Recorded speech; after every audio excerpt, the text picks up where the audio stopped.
Oh, hello, selectors. I am doing my stream that I promised I would. Just go ahead and make sure it's live. Yeah, it is live. I'm gonna lower this volume down. Cool. So I'm gonna do some stuff today. Now that Hellfire has updated the website, yeah, my head is all bit up by mosquitoes. I was outside with a cat. Trying to make this cat my cat. So I have mosquito bites. So I'm just gonna acknowledge them early, so we don't have to talk about them later. I got some stuff up that I want to use, and I want to build some example decks. I don't know how long I'm gonna be here for. A little while, anyways. While I do this, you guys can come hang out with me and tell me if there's any issues I'm running into or anything I'm maybe not understanding that you guys might think doing your sort of stuff with YouTube or with the Japanese format. Let me know. But I made a little bit of a tier list, right? Like, and I kind of did this with a couple things. Like my normal American tier list goes over here, but so everything's not quite exactly set up. Like, there's technically supposed to have these check boxes and stuff in them too, but you know, whatever. I guess I should put in the check boxes because we're gonna be filling some stuff out today. Yeah, that's all of them. Great. Because I kind of want to make the I don't know the Japanese deck lists here. One of the things I really like about Dexys is that, like, for example, it's just the app. For example, oh, home. Click the home thing to go to the home. I can go into like someone's list or something, and I can hit export, right, and go to Cockatrice to export out a Cockatrice thing, which I think is pretty damn cool. So the idea here is I kind of want to build the new metas sample lists that I can try out, and then these will be stuff I'm going to actually play against, you know, at some point. So yeah, I made a tier list, and this is based on a couple things, but most notably it's based on the, like, I guess I should pull up something like that too. Let me just go ahead and close my window for a second while I do it. Wixoss box stuff. So it's based off of the Wixoss box and the Japanese metagame for the GP that I saw, right? So I've got some of those pulled up, right? So I put extra weight on basically things that did well in the GP itself, right? These deck lists. And then I also looked at this here, which this distribution told me what was like played. And I guess like I don't know. Just put it on Google Image Translate to try to like get an understanding of like what was played and didn't convert. So for example, that's Tama there at 22. And then I think this is Hanyo or Yuzuki, one of those. And then this is at 16 was this one is Iona, Labyrinths, I guess. And then this one is over here at 15. This is, I think, Hanyo, and then this is Midoriko. And then I think this is Paraluke, and that's Aki, and that's Hitoe over at the top. So I guess in that descending order is what it ended up being for the meta. But clearly some things happened, right? Like this is when I was after done our stream last time, I looked a little bit more in depth at this because there was, I mean, Hitoe clearly converted and Aki clearly converted, but the 22 Tamas, none of them converted. Like, none of them made it into top 16, which is, I think, pretty telling. That's a lot of deck lists for none of them to make it into top 16. And then same, I think Hanyo didn't convert super well, and neither did Midoriko, but Iona, I know, I had people telling me that's the deck to beat, you know, when I first got the Mugen Shoujo invitation. So to see 16 of them, so it wasn't like it was unrepresented. none of them converting I thought was interesting too, because like coming in late to the party, I didn't even know what Iona's deal was, what made it good, and to an extent, I still don't quite understand how some of these decks work. I took a long time to look at their deck lists last time, and I took some time to like really dive into the decks on Wecross Box, as well as like just kind of like looking at them from a more my own critical standpoint. I mean, like, yes, I am absolutely a stranger who doesn't exactly know what's going on in the Japanese meta from an outsider point of view, but I do have a good competitive neck on my head on my shoulders, and so I took a critical look at some of this stuff too, and kind of put my own critical analysis on it. Like, if I was going to that GP with the information that I have right now, what would I think is good and what would I think is bad? And I didn't love Iona. I thought it was a pretty above average deck, but I didn't actually think it was fantastic when I looked at it deeply. Kind of same with Tama, but Akira and Hitoe were clear victors. Even in Wecross Box before the GP happened, like these were showing up pretty heavily. Iona was also showing up heavily for what it's worth, but yeah, clearly it just didn't convert. So yeah, Hitoe, I talked a little bit over with Pigeon about this because I kind of gave this to my group to say, hey, does this look weird at all when I'm putting this out here? And they said no, but they did argue with some of my classifications on things. Hitoe, they said, acts more like a mid-range deck than a control deck. I originally put it down as a control deck because it seemed like it was pretty stallish. And then the rest of it they thought was pretty good. I think the B tier is the most interesting thing, right? I think A and S tier is pretty well defined. And honestly, I'd call Hitoe an S tier deck, at least from what I'm seeing here. It by its mere presence kicked a lot of things out of A tier, right? Like from what I discussed, people said Hitoe beat Tama, and it beat Iona, and it even beat Hanyo pretty aggressively, right?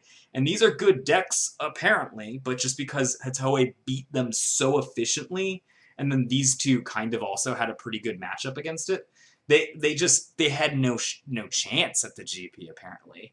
So yeah, I mean, I would put down Hitoe as an S tier sort of thing here. It seems like it beats everything. There might be some decks that it doesn't beat, that I don't know about, but those might end up being like these types of decks down here at C, where they end up having maybe a winning, some kind of win rate to Hitoe, but they don't actually win very much against everything else, which keeps them in the lower tier regardless, right? So it's interesting, and I don't know how these interactions exactly play out. I'm looking at pure distribution, right? Something I would consider is when I was looking at the Wecross Box results, if I saw them show up a lot, even if it was only like a store of 4 players, right? But this is the top winning list of the store of 4. Yeah, representation is part of a tier list, so I wanted to make sure that was reflected in there regardless, right? That's why Tom is in B tier. It doesn't really have any great wins under its belt, but it's overrepresented in the meta, it looked like. Same thing with Iona, to be honest with you. But yeah, so there was that, and then the other thing that I was looking at was if it won events that had more than 30 people, right? Like in my head, it's like the breakdown was basically like anything under 16, and then 16 to like 30, and then 30 to like 50, and then 50 and like up, right? So I sort of broke this down here, and I think this is pretty close from an outsider's point of view. That Tama is overrepresented, so it must be a pretty good deck, and it looks pretty similar to the Tama deck that we already play in US Wecross, just a little bit more efficient on the enter costs. Iona looks to be like just a mid-range deck that's really good at opening lanes without actually having to target, which means that it kind of gets around Axia kind of stuff and some other sort of defensive L-rigs that you'd often see. And then, Hanyo showed up actually a lot, in kind of combination with this Yuzuki deck that also would show up. What's interesting is the Yuzuki deck would always like flavor between either like an enter burn aggro deck or just like not an enter. Well, it would always be an enter burn aggro deck, but sometimes it would be like not struggle faction. What's the other one called? Liberation faction. Sometimes it was a dragon deck. Sometimes it was just red aggro with enter burn in it. But Hanyo seemed to also kick into there, where Hanyo was this jewel based aggro. Now, here's my hot take. I looked at all of the bells and whistles that you kind of need to do to get this Hanyo jewel based aggro to really function, and I wasn't that impressed by it. Supplies Brew Archive, it doesn't seem present at all. Yeah, it wasn't. It just wasn't. Like, in all seriousness, I looked at the entirety of, like, 2 months before the GP and then the week after the GP, and there was a single Blue Archive deck. I don't think Blue Archive is a bad deck, but it feels almost kind of similar to, and that was a shout out to Akadillan, by the way, for saying that. Yeah, it just seems like maybe it's similar to the way that, like, Atoms existed in the last, like, 6 months of the US, like, meta.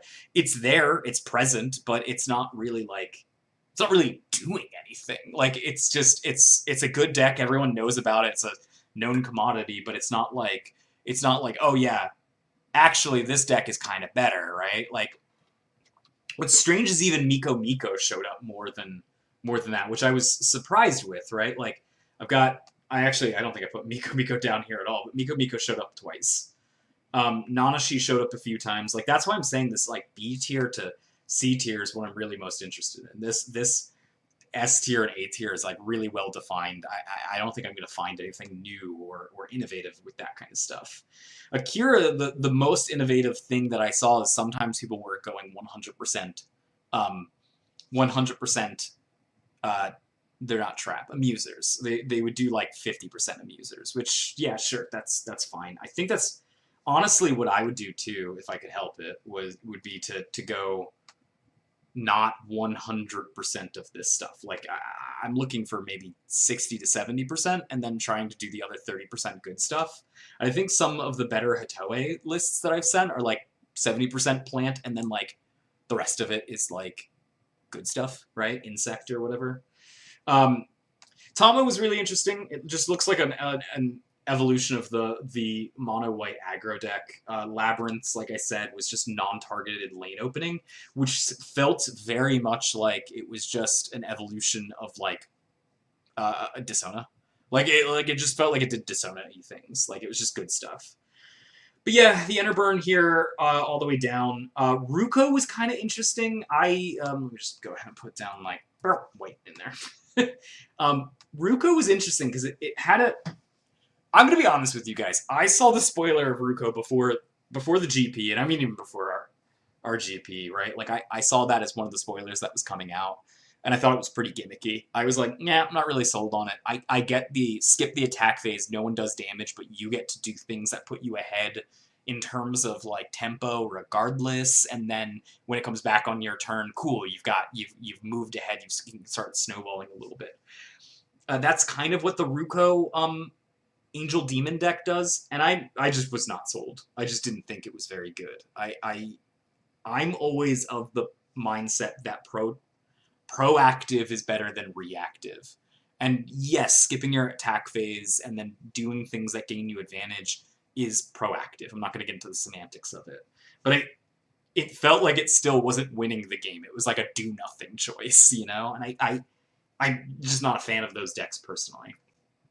That's kind of one of the reasons why I think the Tamago defensive faction, defense faction, I guess that's what it's just called, is defense. I don't know why I put defensive in there.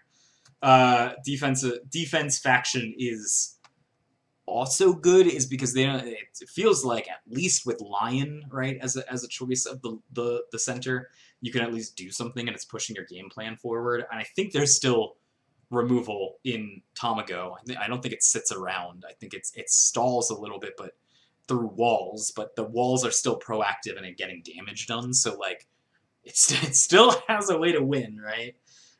That's kind of the reasons why I think that one's actually pretty good. In C tier, here's just some successful decks that I saw, but, like, they were successful either at the GP and not very else, or there was just a fair amount of them that was being represented, or, to be honest with you, I thought they were powerful, and I thought they were a little underrepresented, and I kind of want to put them on the tier list anyways for me to test. Umir and Urith, both of them are basically like just these sort of like almost mid-rangey aggro decks. They kind of play exactly the same, being both base black and white. Sometimes the Umir deck also has a demons sort of like lean to it. The Urith deck felt like it was a little bit more aggressive, I guess. Whereas the Umir deck felt like it was a little more good stuff mid-rangey. So they showed up in the GP, so I put them here, right? Like, no use in, I can play them once or twice and be like, I don't like this, and like write them off, basically. But I want to at least have the ability to write them off. That's something that I do with my GP testing anyways, is I play like every single deck at least once or twice before I'm like, yeah, I didn't like that, you know, and move on with my life. I have a gut response for it, and I'm like, yeah, this is probably bad, and then I play it, and then if it validates my gut response, I go, okay, cool. Carnival coin midrange, that's kind of, I don't know if you want to call it midrange or aggro or whatever. It's got coins, does carnival-y things. It's the struggle faction. This feels more powerful than I think people are giving it credit for. And it also feels like it can meld more into certain deck archetypes. And I think that is kind of maybe an underrepresented thing in that part of the Japanese meta that personally I would look to explore more. There's also some Hanyo Disona aggro that I think is also kind of cool. I'm trying to remember his name, but Hato, the world champion currently of Wixoss, he also has like some stuff here, right? Like where he's kind of discussing a two-stop Hanyo. And that's like here, I'm gonna say. I think that's it right there. Yeah, that's the one. He's got like a blog that Brandon actually showed it to me, which is great. I'm really, really happy that Brandon, guy who won the last GP, is also going to be going to Japan with me. Showed me this. It helped me kind of get a little bit of an understanding of like what is going on in the Japanese meta right now. He's got a Hanyo Disona aggro, and it's that two-stop Hanyo, which I think is pretty cool. Almost every green carnival list I've looked at is a struggle liberator hybrid deck. Super hyped for green carnival, favorite Elrig. Yeah, it seems cool. Like, it also seems very flexible, and I think a lot of Elrigs were, especially green control Elrigs, are underappreciated in metas, with maybe the exception of Hato finally existing, right? But like between On coming out, Carnival coming out, and also the Midoriko that we currently have, the Disona one, all of those things let you kind of build your own main deck the way that you think it needs to be built, because it allows you to like source stuff from your enter. And that toolboxing, I think, could make for very cool mid-range control decks that like I would be interested to see. Here's some decks that I also saw that popped up, and I still think these are relatively powerful, but maybe not the best, right? There was still Virtual Dash. Like, it still did the job and like was like, cool, if I Burst Rush and it works, I win this game. Nanashi was still kicking around. I saw, I think, two deck lists that had Nanashi, but they had fairly high like turnouts, so it wasn't crazy. Terra Beasts were these just Midoriko Terra Beast stompy lists. I personally didn't like them, but they're very represented in the meta, so that's why that's there. Sachet actually showed up like twice or three times. I always think Sachet is on the fringe of being playable no matter what. I didn't see, I think I saw one Mayu aggro list, and I feel like Mayu aggro is strong enough regardless of the meta, because it just always pushes the capabilities of speed and like, what are you gonna do about it? I'm attacking a bunch of times kind of thing. That I still feel like it's worth, even if I don't want to play it, which I don't think I do, I want to test against it. So I'm still putting it in the list to be represented, right? So anyways, this is the breakdown of what I'd like to build. And again, like, I don't know how long I'm going to be with you guys building, so it's really until Tiffany tells me she's home and it's time to, I gotta go maybe buy some cat food or something for this cat that I'm trying to adopt that keeps hanging out in my front yard. So I'm going to try to just build some of these things in here based on like what I see. So like, I don't know, we probably got to start with like the first one, right? It's Hoei. So I'm just gonna go ahead and start building in some of these things here. I suppose I could have built these like ahead of time, but I didn't want to. I wanted to talk to you guys while I did it. So yeah, Hitoe. Alright, search. Nope, nothing. Okay, cool. So not searchable yet. Or it's just I clicked the wrong thing. Oh, I didn't put Japanese in there. That's the reason. Okay.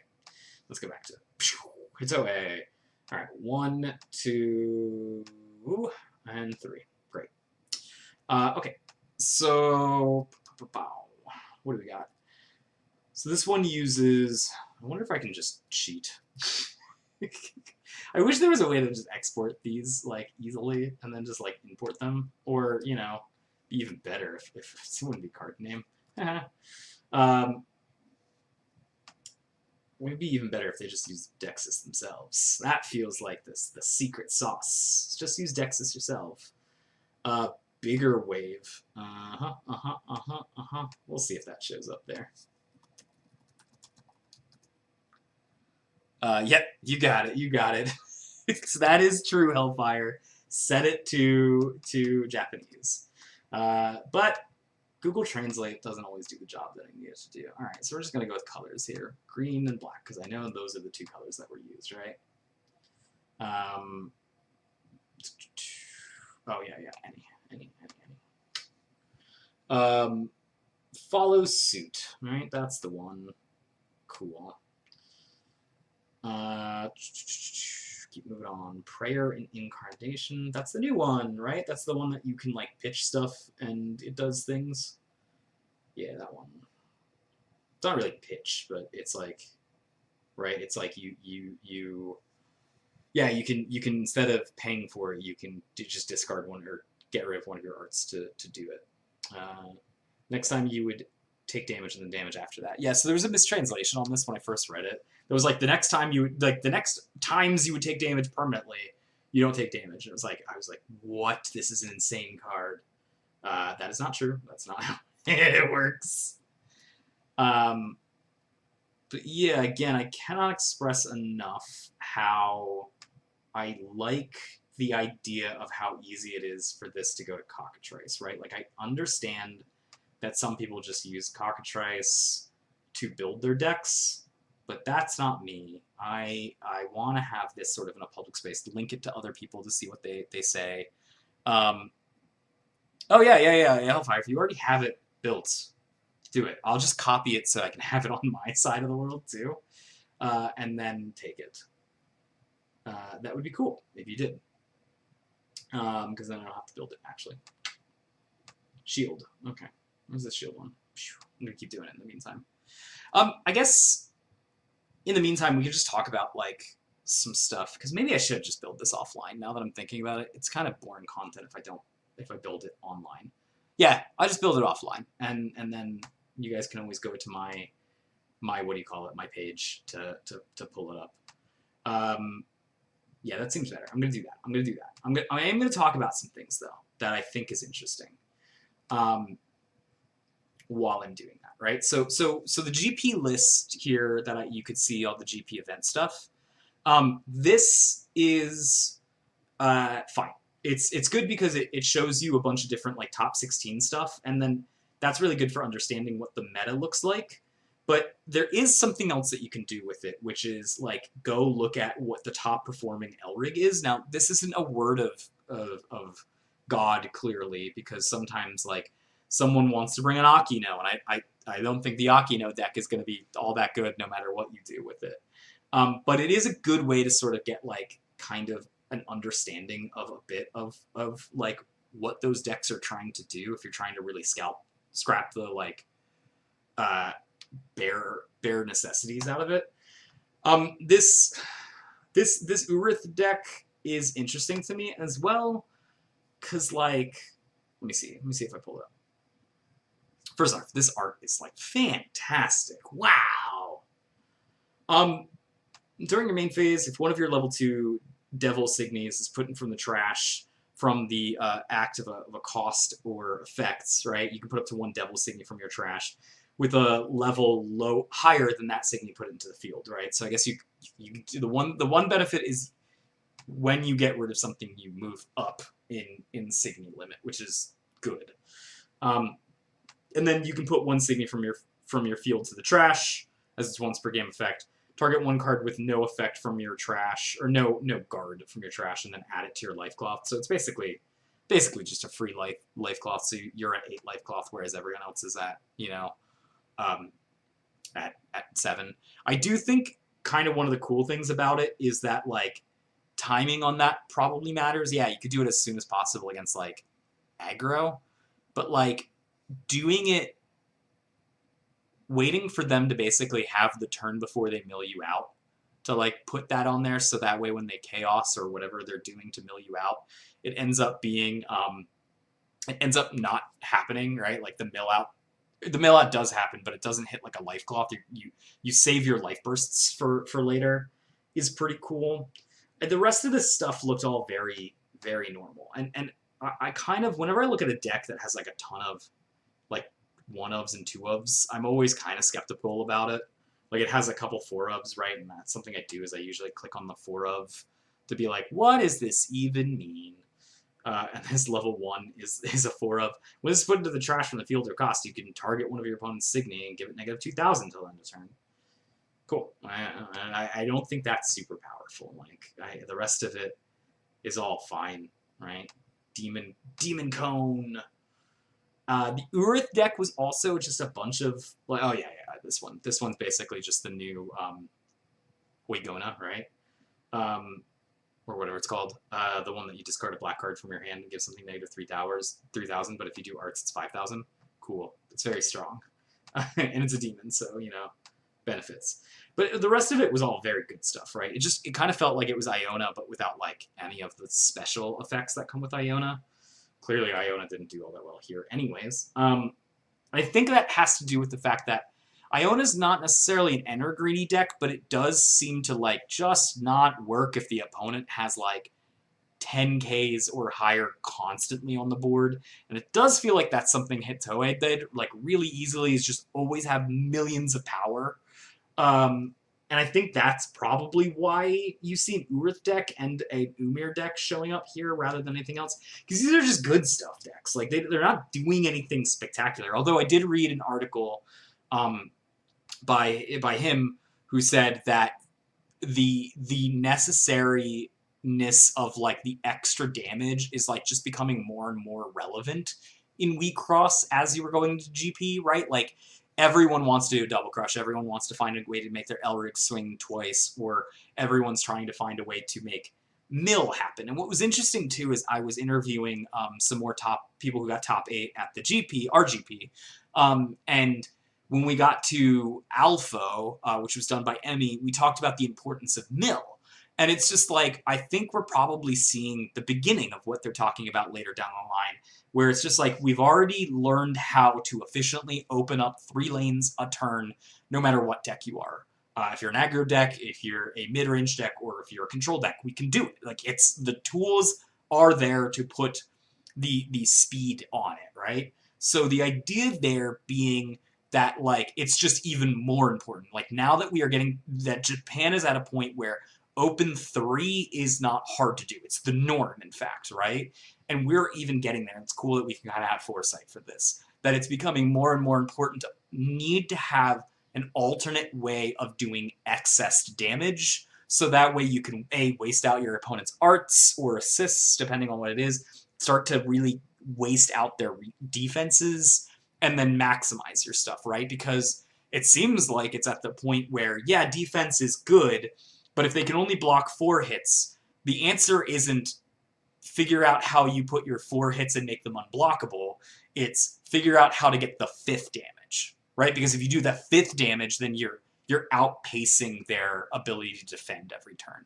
I think it's an interesting concept there. I think it's something I can think of considering moving forward. Again, his deck lists were really good and very interesting too. It's interesting. I think potentially, and I highly recommend going to this website if you guys haven't. I think potentially the idea of he's already won the World Championship last time around that, like, he doesn't necessarily need to try very hard. I mean, he's trying, don't get me wrong. I'm not saying that he isn't. But the fact that he has a little bit of freedom now to experiment rather than be just nuts and bolts grinding, that his decks end up being a little bit more experimental and thus giving you a little bit more chances at like different stuff. Like I think this was just an interview with one of the top 4 players, person who got 4th or 3rd. But these ones are kind of what he's talking about for as to like what he was thinking about doing for the GP. And he's got the 2-stop Hanyo, the green Iona, which is it's just Iona with more green in it than normal, and then also having an Elrig deck or assists with Akira is very cool, right? So let's take a dive into some of this stuff too, because the Japanese is, especially on this, is more conversational. I think I remember reading somewhere that he may use a text to speech app to like write down thoughts. So I don't know how heavily edited this is in terms of non-conversational stuff. So it's just not really great for Google Translate to translate. Like it just misses, and it has a lot of lingo in it too.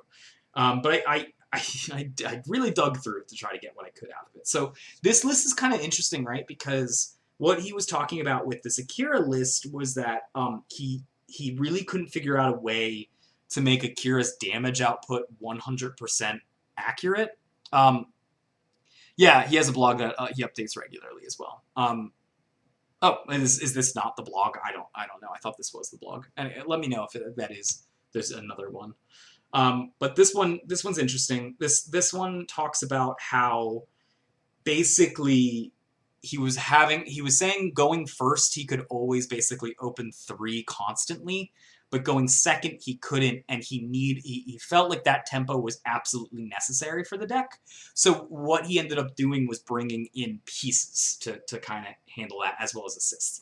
Most notably here is the assist of Nanashi, right? Because then after that you can basically use it as a super arts almost, right? Like this, and I think that is cool. Link it to me.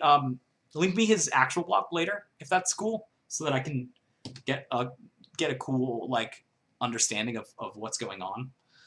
Anyways, this one is thank you. Yeah, I appreciate it. So this one is and you can hit me up on Discord too if it doesn't post here on YouTube. This one was interesting because like Nanashi is kind of the black sheep of the assist family line. Like it was a fine assist, but the fact that it wasn't defensive really stole it of all of its power while it was in the US meta. Because when you have defensive arts that you can use instead of pieces now, suddenly Nanashi does become more attractive as a choice, right? Like because it's basically a art for all intents and purposes, or a piece for all intents and purposes, that can get you your best card out of your trash and put it into your hand, or field, or it can open a lane, and it can do that 3 times, right? So it's kind of interesting to be using it in that respect. And then also it's running a ways to draw cards here, right there in the what is that called? Countdown heals. And then Spinning Connect is the new piece that's coming out in Fasona, I think, but it does things like freeze an L-Rig, open a lane, and then make you discard stuff. I think it has a lot more of an enter cost than what the other stuff does, but it does similar things to that. So basically between these options, he was bringing a lot more offensive stuff to the table. And I also think it's interesting that like he's much more willing to use less amusers than the average person, right? He's willing to use two of these pale labies, and then even like a thrilling here and stuff, and then this one Debonneau piece, whatever its name is, in order to basically discard cards from your hand to open up lanes. And it wasn't a 100% deck. Like I think probably the introduction of some of these cards that solved issues may have also caused more issues down the line. So I like the creative deck building, but they didn't end up going that. The most interesting thing I think also to talk about too with the main deck is basically he said that the bug, the Mantis bug or whatever, it's a level 3 black card that basically constantly vanillas what's in front of it, right? So it doesn't have any abilities. He just thought it was too difficult to make that card like functional in his deck, so that's why he decided to use the Pale Lady approach for it. Green Iona is, it just looked like it was Iona, but it just had more green in it, which I think is totally fine. Like, it wasn't like crazy. It's just like, basically the idea was that Iona struggles so definitely with negative 13k or higher, basically, right? Like, that yes, the cool thing is it doesn't target when it opens up lanes, and isn't that cool? Yeah, we all agree, that's cool. But it also just couldn't really deal with constant high-level Signy. And that's what I think his attempt was to fix with this. By adding in the green, most notably, you get, like, Bang here, right? And then Bang doesn't target and also opens up things. And the way that the Bang was usable was basically you moved things into the Signy lanes in order to make things that were 13k into less than 10k, right? You made a negative 3,000, so you moved them into a lane that was getting negative 3,000. It dropped them down to, like, if it was a 12k, it dropped them down to 9k. And then you were able to use Bang to get rid of the only thing on the board at that point that was higher than 10k. And then when you shifted that 10k thing into a different lane at that point, right, like, it would go up in its cost again, and then you could try to kill it with either a different Bang or some other kind of approach with that. And it seemed like it solved the problem of basically, like, decks that could wall against it. But they ended up not going with it anyways, because just, like, it was just probably a lot of A plus B, and then adding a C to it kind of made it a little bit more inherently structurally unsound. Roughly is my guess. The one that I thought was really interesting was this 2-stop one, right? Because yeah, I know everyone's screaming probably in the chat about All-Star having 2 stops already in it. I've never played the idea of a 2-star, but, like, Dishonor 2-star is actually two-stop is kind of cool, right? Like, I think that a Dishonor 2-stop to allow you to use a piece is still pretty cool, but also, like, because it's a 2-stop, that means you can use more arts, right? Or you can even defend the choice of using assists that you couldn't normally do that. So I think that's pretty cool. He also basically said the whole goal was basically to open up lanes and gain resources, right? And I think that's another thing to talk about, is that it seems like the meta was not kind to decks that could not gain resources. And that's something I'm starting to see here, right? Like, the idea was this deck ran a bunch of 2-ofs that gained resources, right? You've got 4 Ivy, 4 Yabatza, and then 3 Comedy, or whatever it's however it's pronounced in committee in the US, right? So, and that one could be Enter Charge, or it could be Enter Charge, or it could be drawing a card. Does need to attack, though, in order to do it, so there's the downside on that front. But outside of that, this basically just ripped open holes and attacked through. It was more or less like any other Dash deck, though. Actually, it wasn't more like any Dash deck. He purposely talked about how this deck had more options to do, like, defense, right? It ran a fair amount of defensive arts, which was pretty cool. So it's not a Dash deck. It's very fast, but it is just probably just placed as aggro. And again, one of the cool things about being a 2-stop here is that you can run just level 0s, right? And then not run any assists with it, because you don't care. You're going to be doing a 2-2-1 split for the rest of your life. You don't care about limit uppers or upping your limit, and then running like pieces on the side. I don't like the pieces that were chosen here, but I think they had good ideas for doing it. Basically being Untilted Dance, yeah, sure, Enter Burned, that wasn't the function of it, though. It was just basically an art that wiped the board. And then Brain Hearts was more or less a thing that just opens up a single another lane while simultaneously drawing you a card, right? That was its whole function, was to draw you a card in open lane. So it's just basically a bad art at that point. And probably replaceable by arts later down the line, right? But I guess the deck needs some more cards in hand than not. I think, Wasn't that one also? No, that's not the Enterburn one. That's the negative 2k, or it kills 2k or less one. Yeah, so this deck was basically just open lanes and attack through. But I thought it was a cool concept. In fact, to be honest with you, looking back at my list, I'd rather play that deck personally than the Hanyo Enterburn aggro. I don't know. It's, again, that one's really represented, but also people have this natural inclination to tribal mechanics, like, jewels are good now, we should all do jewels, but without realizing, being like, I don't know, the core conceit of jewels is that you get rid of your own resources to hinder your opponent's resources. However, there's ways around that, that they can just regain the resources. And you're not necessarily winning the game unless you get rid of the same resources that you're using to hinder the opponent's resources. I don't love that kind of formula. And so I think sometimes people just get excited about, and why shouldn't they? Creative card building is creative card building, right? Like, Iona suddenly makes all of these, what are they called?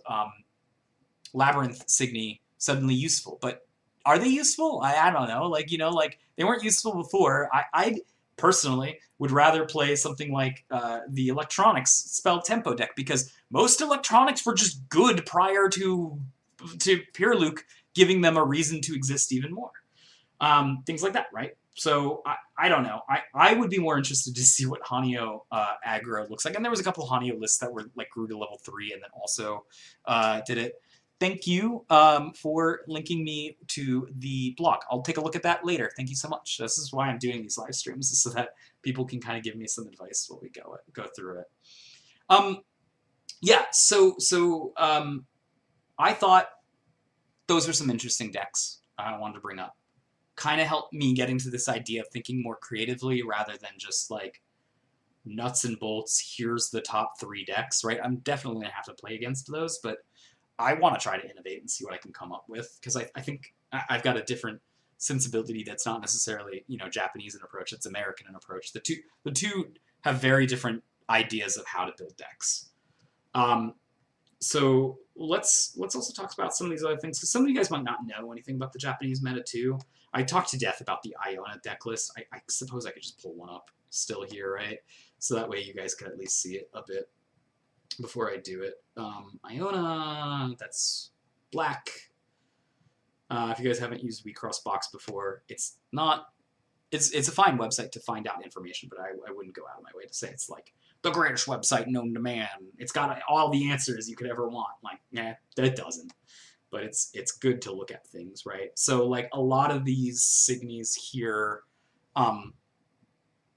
yeah, this one's just so less, right? But at least the Yuki is a strong choice in a move around things world, and it does seem like Exia is back, right? And this is the Exia counter, but you can see how this is more or less just a good stuff thing. Like, for example, they've got this Signy over here, this green one. You can kind of barely see it in the corner, second row, second set here in the corner. I've never liked that one. It does like what, negative 3,000 when a Signy comes in front of it, and you must place a Signy in front of it. Man, it's never been my go-to card. And yes, it's a one of here, but it's still not my go-to card. Simforce is an interesting one, but again, like, Simforce fails if the opponent knows how to just prioritize and get rid of it, right? Like, that's sort of how these things go. So in essence, I'm not too surprised that this deck wasn't the top placing deck in the world. What were some other ones that I thought was kind of interesting? And again, I realize it's actually boring content if I try to build this deck on stream. Instead, I think what I'm going to do is build them off stream and then just go ahead and what's this? Can't be bounced or trashed. Yes, sure, that's a defense against a few of the decks. Yeah, I'm not disagreeing it. It's got like basically kind of a way to be defensive. Yeah, sure, it's toolboxy. I don't know. I'm less thrilled about things that are counter cards. I'd rather be playing the cards that need to be countered, right? Like, that's my thought process. Is I'd rather be the problem than try to be a potential answer. I don't like soft answers. I like, there's checks and balances. I'd rather be, if there's a balance, be a hard balance, not a soft balance or soft check to a threat here. To use Pokemon Mugen terms, I guess, which I barely played. Anyways. Yeah, okay, so the Ruko deck was not something I was super thrilled with either, but the Carnival deck is something I think is a little unexplored, and I'd like to look at a little bit more, mostly because I think, like, it has a fair amount of ways to get cards back in hand. I don't necessarily think it needs to run off of pieces to make that one good, but it does make it better if you do. I don't know. I still think there's a world where when Arts came in, everyone basically just swapped over to Arts. But I think there's a world where not being 100% Arts, being a mixed set, is still perfectly valid, and people are probably unexploring it a little bit. Although the flexibility of just basically having more defense is cool. But looking at the deck lists that I saw off of here, I guess that's something actually too. So I should have mentioned. There's I think this is the most interesting deck that appeared in, and it was the 16th place deck. Thank you, Hellfire. Yeah, I'll just steal that from you later. The Yuzuki deck was kind of interesting because it was the only deck in this top 16 that used what do you call it? That used assists, right? And even then, it didn't really use assists. It used Madoka Float and Dub, and then used Go to the Top and Liberation Force as its piece. Liberation Force basically enabling the Liberation Faction stuff, which it used. It was basically a hybrid between an Enterburn. It was an Enterburn Dragon deck while simultaneously being a what do you call it? A Liberation Faction thing. And I think this is a good way to use the mix set of something, and I think it's unexplored too, because if you actually go through all of these top 16 lists, something I thought was interesting is that it actually kind of lines up a lot more than you'd think to assists and pieces, which is that basically there was 2 definitive pieces that blocked damage, and then there was like 2 definitive pieces that did like either lane opening and also support, or just support, drawing you cards or stuff like that, giving you mana or stuff like that. And then 2 arts that were like, these do powerful effects that could be game swinging effects, right? And that lines up a lot more than you'd expect to assists, right? In US meta right now, we have these assists that are like defensive. We have 2 defensive assists. We usually have a 1-stop and then a 3-stop. And then we usually have 2 assists that help you gain resources, and then 2 pieces that either help you gain resources or swing the game more in your favor, right? So it's not like it's not a 1-for-1 choiceage. I think the difference is arts allow you to go into a higher limit immediately upon going into level 3, but some decks might not care about that. Like, some decks might be really aggressive and go like, I don't really care. As long as I can put down a level 3, and a level 1, I'm good. I don't really care about level 2s, right? And some decks have these, like, want level 1, level 1 Signy that do like support rolls or just maybe flat out damage, like Desona, for example. And the level 3s that you put down, while those are very good, are also just like the level 2s and level 3s are not that big of a difference. And I think blindly saying that arts is just full on better because it helps you hit a higher level, like, limit, is just not something I want to flat out do. It's something I'm considering, when I'm building the decks, but it's not something I want to flat out do. I think the other benefit to arts that I'm not getting into here is that arts also allow you to be flexible as to when you need those defense. Sometimes you need them like turn 2 and you are on the draw, so you have not gotten the chance to grow your assist, so you do not have the chance to grow a level 2 assist. So yeah, that sucks when that happens. I'm not disagreeing that the flexibility of timing is also kind of one of the reasons why you'd want to use arts. But I'm trying to say also that there seemed to be a very big emphasis on defensive arts usage in the Japanese meta, and then the GP happened, and there was a lot less defensive arts usage. Like in general. Like it felt like all of the successful decks were actually using more things that pushed the game forward rather than trying to be super defensive. Like, yeah, they had the defensive arts. I'm not saying they didn't. Again, just clarifying. But there was more of an emphasis on doing more to forward the game.